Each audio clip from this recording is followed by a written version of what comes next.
The president's next stop was Liberia, whose President Ellen Johnson Sirleaf played an important role as chair of ECOWAS in ending the political crisis that threatened the peace and stability in the Gambia early this year.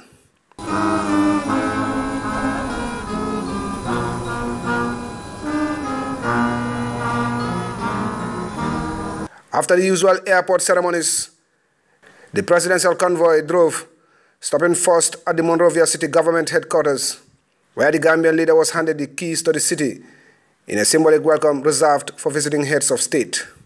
Early Friday morning, the two leaders held discussions at the Ministry of Foreign Affairs building, where President Johnson Sirleaf is temporarily based. At the press briefing, President Barrow conveyed gratitude to the Liberian president for the leadership roles he played in upholding democracy and the will of the Gambian people, especially during that critical period.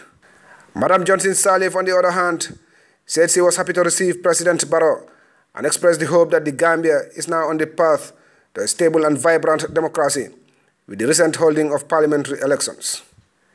With such reassurances, President Barrow flew to his final destination, Ghana, for similar engagements.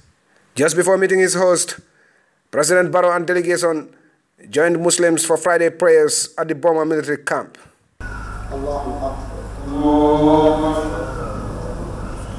He was later welcomed at the Flagstaff House, the seat of the presidency. His Excellency Nana Akufo-Addo, who equally assumed office the same time as Barrow, recalled that his first challenge as president and commander-in-chief was to authorize the deployment of troops to the Gambia to defend democracy. This decisive action, he said, has been vindicated. I did so because I thought that it was important for 3 reasons.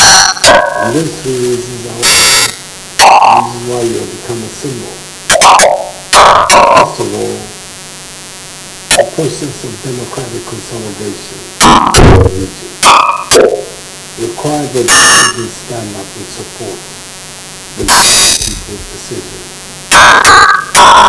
Elect you as their leader. It would have been a major setback.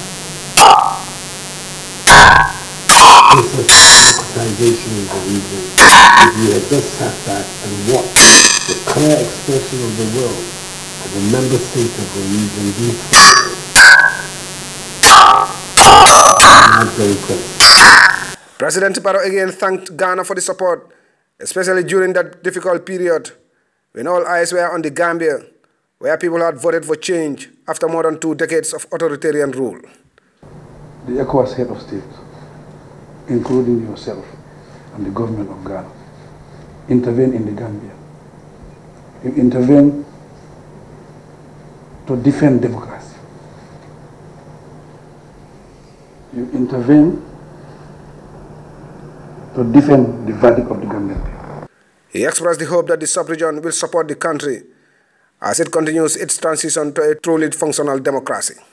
The president and delegation left Ghana after a 3-day tour that will redefine the Gambia's relations with its neighbors in the sub-region, where under former President Jammeh's rule, it was more or less seen as an outcast.